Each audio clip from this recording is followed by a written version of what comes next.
Gotta speak loud. Okay, so I want to get everybody's attention. So first of all, where is he? Can you get him out of here? Karaoke, you gotta sing for your supper. My voice is naturally that loud. Wow, that's impressive. Wow. I know, right?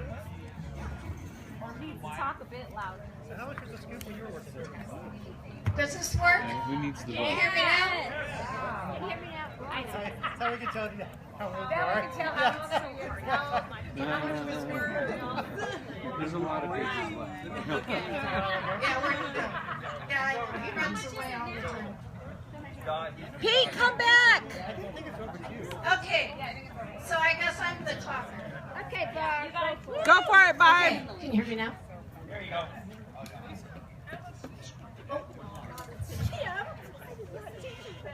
Hey. I gotta teach her mic technique. Hold on.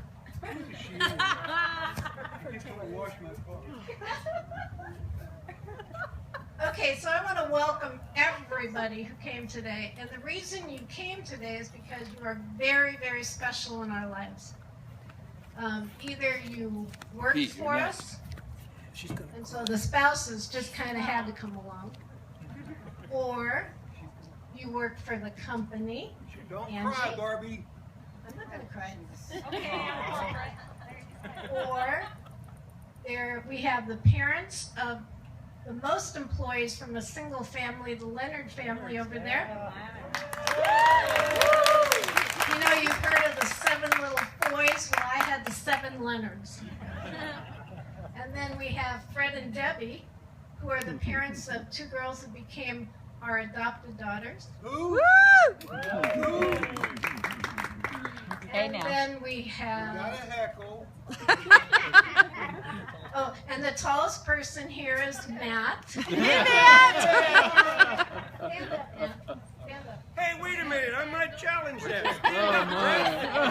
Picture. Hey, wait a minute, Barb. No way. No? He's got you? Of course. Okay, and then I have Joe, who is our CFO, who counted our money every day and would say, you better get over here and recount this money. Something's wrong. And then we have Debbie, our little bookkeeper, who we've taken along for Little how many Debbie. years now? 15 years. 15 years. And then I have Tom and Pat, my accountant. You know, you got to be good to your accountant, right? And who else do I have as guests? Who else is here as guests? Everybody else is an employee. I have, what? Oh, here he is, Larry. Well, everybody knows Larry. Yeah, whatever.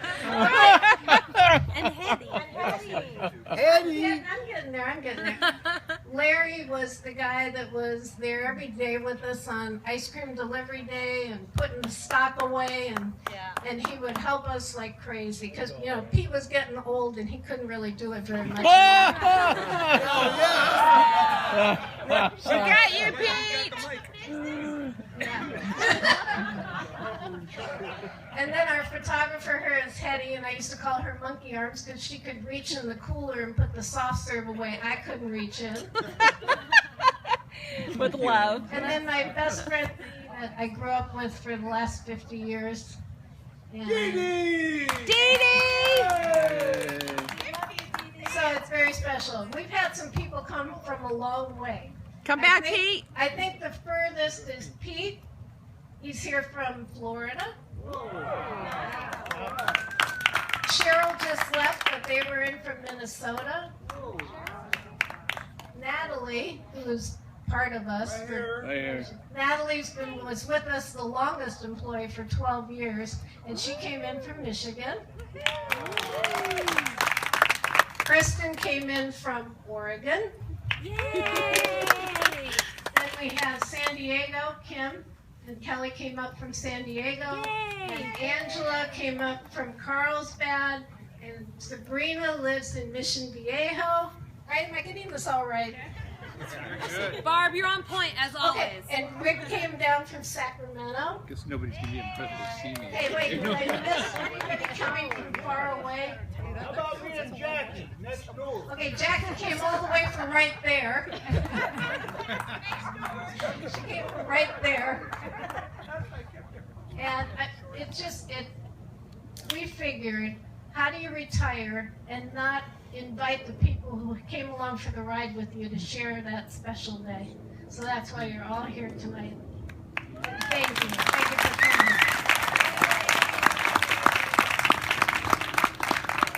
Someone who's not here, bear with me, Angela. I want a moment of silence for Tom, Angela's brother, Tom Sackey. He worked for us for many years, not only at the ice cream store, but I took him with me to a flower pavilion. And he passed away 2 years ago next month, so I'd just like a moment for him.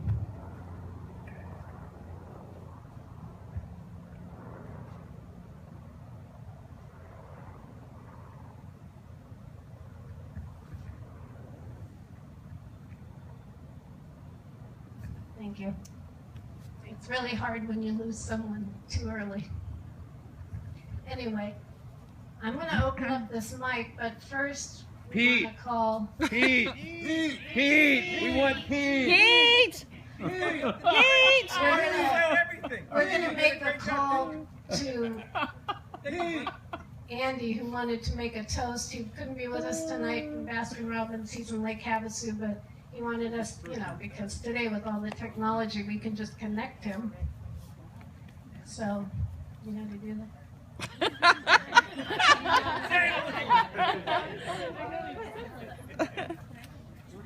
What are they doing?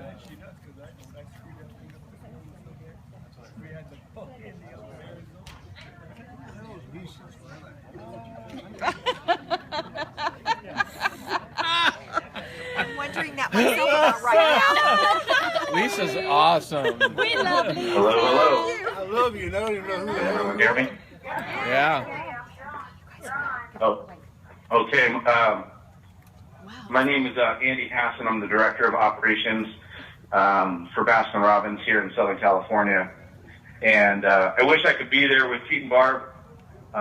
You guys have been a big part of my life and a big part of many people there tonight. And on behalf of Baskin Robbins and the whole entire brand, you are truly missed as operators, as leaders, as friends to many. So every day, there's not a day that doesn't go by that somebody says, where's Pete and Barb? Or call Pete and Barb. They did it like this. So you are truly missed. You're loved. And I just wanted to, if everyone can raise their glass and another toast. I'm sure people have been toasting all night and drinking. But if everyone can raise their glass and on behalf of Baskin Robbins, I wish them all the best in their journey in life together and to continue to be part of Baskin Robbins family forever. So congratulations, Pete and Barb, once again. I love you very much. Here, here. Woo! You got it. Have fun and party it up.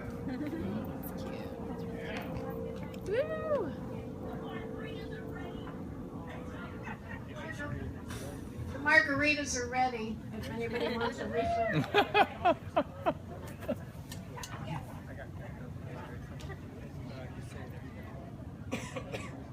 We're going to have ice cream in about a half hour, so get hungry.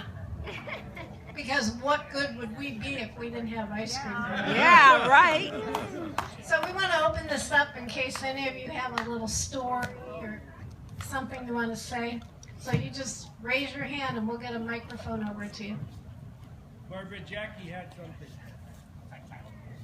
When you guys talk into the mic, make sure you hold Yeah. it up here, Yeah, close hold to your it up. mouth. Barb, Jackie. You want to say something, Jackie?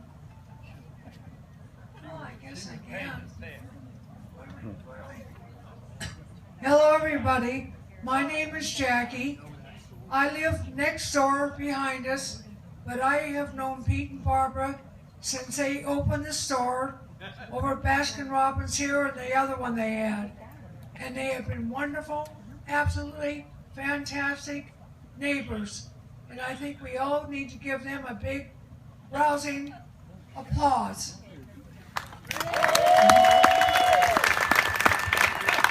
living with them next door as well as I have without them. And they love my little dog.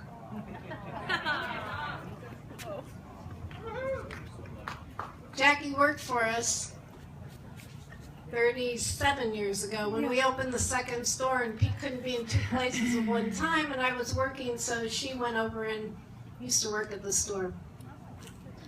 Anybody else want to say? Come on, you guys have stories. I know you have stories. Funny stories. Okay, Mark. Yeah, you know what story I'm going to tell. Hello, everybody. My name's Mark Leonard. I had the esteemed privilege of being one of 7 siblings with the Leonard family. I happen to be the middle child, which a lot of you might know, considered the black sheep of the family. Well, I had the esteemed pleasure again of keeping that to true by being the only person that Pete and Barbara have ever let go from their employment at Baskin Robbins. Now, how this all happened is a fun story, kind of. One night, being the kind of 12th grade football team kind of guy, closing the store for Pete and Barb, I made the mistake of letting some of my buddies from the football team in as I was closing the store, and I didn't notice that they snuck some beers into the store. Didn't notice. And they opened those beers, and then one of my great buddies dropped one of those beers, and of course we had to clean it up, and we left the store. There was no drinking going on in the store that I remember. So anyways, the very next morning, I'm at home, and my dad calls me over, and he goes, "Mark, come here." He goes, "I just got a call from Pete." I'm like rolling my eyes. Oh shit, here we go. He says, "Were you drinking in Pete's store last night?" "No, Dad." Mark, really? Were you drinking in Pete's store last night?" "No, Dad, I wasn't, but we did have beer in the store, and there was one open, and it did spill." He says, "Well, Pete says that you got to be terminated now, because that's just not cool, and that's not professional, and it goes against everything that we believe in, and so that's the way it's got to go down." I said, "Okay, I accept that, Dad." So, of course, being the smart guy I was in 12th grade that night, me and those same buddies got in our car and got a little drunk and drove by Pete and Barb's house about midnight and ate the shit out of their house. So, that next morning, same phone call. My dad goes, "Mark, come here." He goes, "Did you drive by Pete's house last night?" "I don't remember, Dad." "Well, I think you did. Did you do anything to his house?" "Yeah, I think there were some chicken things involved. Yeah." He says, "Well, Pete says you egged his house and you need to get your butt over there right now and clean that up, and he's waiting for you." Sure enough, I said, "You got it, Dad." And I got in the car and I drove over there, and Pete's got buckets ready and got sponges ready, and he points at the beautiful orange Volkswagen Bug that they had. You guys remember that? And he says, "God damn it, Mark, look what you did to this Volkswagen Bug. Let's start working on this car right away." And then you got that car, you got the house, you got to go. "Good job, Mark. You got over the house, you got the eaves." And I'm like, "Okay, Pete." So I started cleaning like crazy. I was cleaning. And then Barb comes out in the front. She goes, "Mark, I got lunch ready for you. You want to come on inside?" I'm like looking around going, "What?" I go, "Oh, yeah, sure." So I go inside, and she's got a plate with a nice sandwich made, cut, a drink, and some napkins around the coffee table. And, I don't know if a lot of you know that Barb was an incredible, she was a cheerleader at UCLA, and then went on to work at Playboy for a little while. So, of course, on the coffee table for an 18-year-old boy, there's some Playboy magazine just sitting right there, and I'm having lunch, and I'm drinking, and I'm fiddling through, and I'm looking around my back shoulders. Are they taking pictures of me or anything? So I'm like having a good time. You know, I mean, this is great. I got fired, and I'm looking at Playboys and drinking. So anyways, that was, we stayed friends ever since, and they've been great for our family and great for everybody here. And anyways, I just love these two guys, and they're awesome. So thank you. That's Okay. a true story. Who wants to top that? Even the ones you love, sometimes you gotta let them go if they've been bad. Yeah. If I remember correctly, Mark, I think you cleaned it with a toothbrush, right? Yeah, I remember that. Okay, so see? Oh. Here's his brother, Ed. All right, I have to go next here. That was a true story. However, I think that was the first time that my dad had ever heard that. So, was it Dad?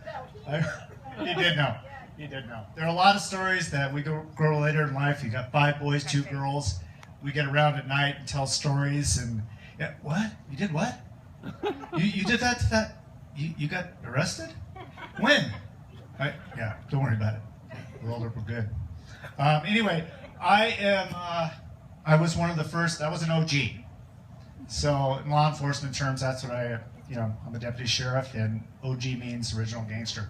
So I was one of those in your store, one of the original gangsters. You did. You did. For a couple of draft picks, I guess, right? Anyway, I do have one story, and by the way, these two, very endearing. If you know Pete and Barb, obviously we're all here for one reason, because that's what they are. They remain in your lives. I'm gonna get a little emotional right now, but I'm telling you, yeah. I walked in maybe 15 years later after I left the store. Eddie, come on in here, Pete. You know who Pete is. And that's what my story is going to evolve in right now. But Pete, I went to Chaminade High School, and I played football there, and they just went all in to football. They were at every game. She, in fact, coached the cheerleaders at Chaminade 9 years. She was very involved in the community, both Pete and Barb very involved. They went to basketball games. We had a guy that went to Chaminade, Joe Fabian, who played basketball. They went to all the basketball games. He's a flake. I don't know what it is. Anyhow, yeah, they were just so involved in the community. They went over to Chatsworth High School. They brought kids over from Chatsworth High School, went to their activities, just so involved. So involved with all of us, and they stay involved, of course. That's why we're all here. But I was playing a game in my junior year, I remember, and we played LA Baptist. You know, both of our schools were very, very small at the time. I was a receiver, defensive back, and I ran back punts, but I wasn't so good. But anyway, we had a game against LA Baptist, and it was a fair game. I made a couple tackles. I ran a punt back, and I kicked a couple field goals, and I ended up getting some paper print. But seeing Pete after the game, if you know Pete Dogs, Fast Eddie, you ran that punt 80 yards for a touchdown. No, you had that interception, and you had 4 interceptions. 4 interceptions. It was great, Eddie. Fast Eddie. You know, and oh my gosh, how many tackles you make? 20? 20? 20 tackles. And I'm like, no, I didn't make 20 tackles. But I wasn't so good of a football player, but Pete made it sound like I was All-American. So, and he is that way. He'll make you feel good. So, any of you who've talked to Pete, you know, he'll talk you up, and you know, it's all, you know, Pete, it's all BS. But anyway, I love to hear his stories. He can tell you stories and stories and stories. And I love to hear every single one of them. More often, he told a lot of stories about this woman right here. But I enjoyed working there, and it's a pleasure to be here right now, and off you go. Thank you.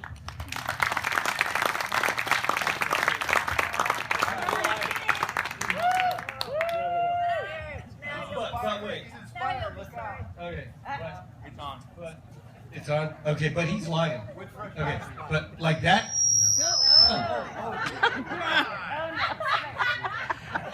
He's lying.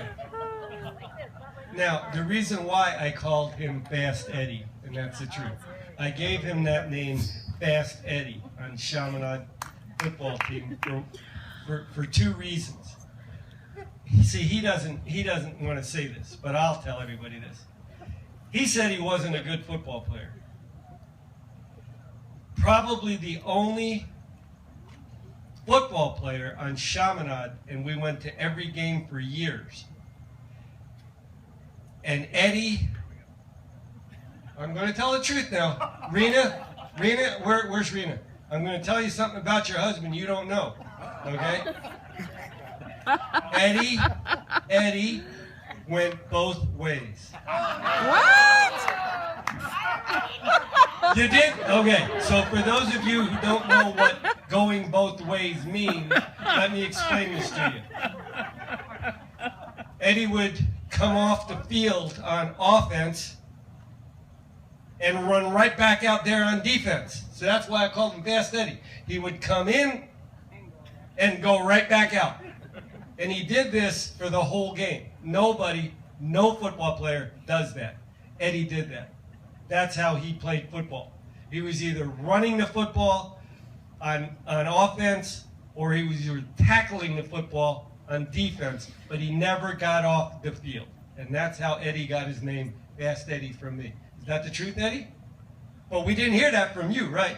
Okay, so who else wants to try to take me on tonight? I'm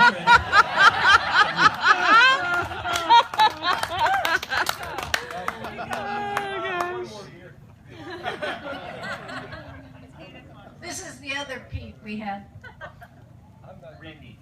Repeat. Repeat. A very long time. I started in the Chatsworth store, 79, 80, 81.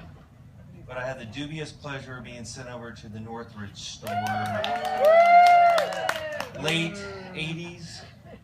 And there's a great story I have from there. So I'm at the Northridge store, I opened it, and Pete was very particular about the money, especially the rolled coins, being placed in a certain spot, right?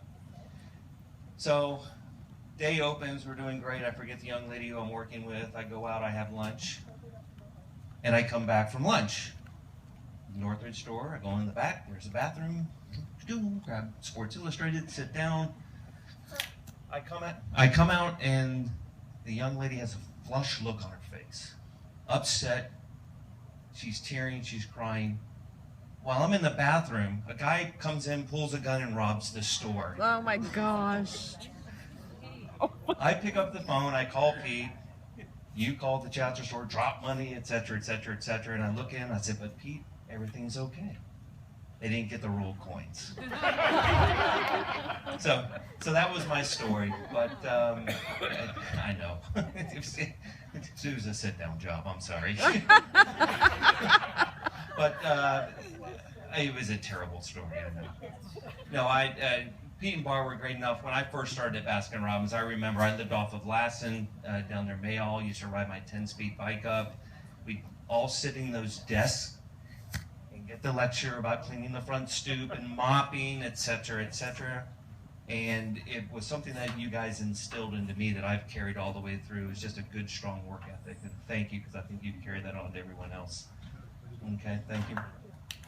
And Mark, you got fired for beer in the store? Wow. We used to do scrape downs, and the bottle of rum would come in with the daiquiri ice. So yeah, and you can ask Steve Goldstein about all the whipped cream bottles out of gas. Okay? Yes. So if you ever, that man right there. So. Look how ready it is. Really, Steve? No, not me.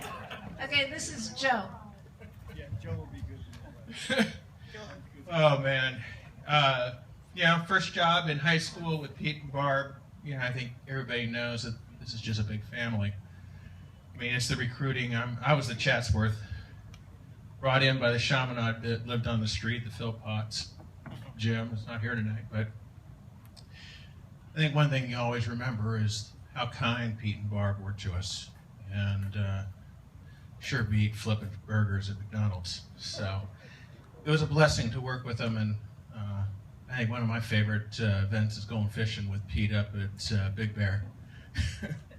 I still remember that fishing trip, so it's I think it's a blessing that both Pete and Barb have blessed all of us in our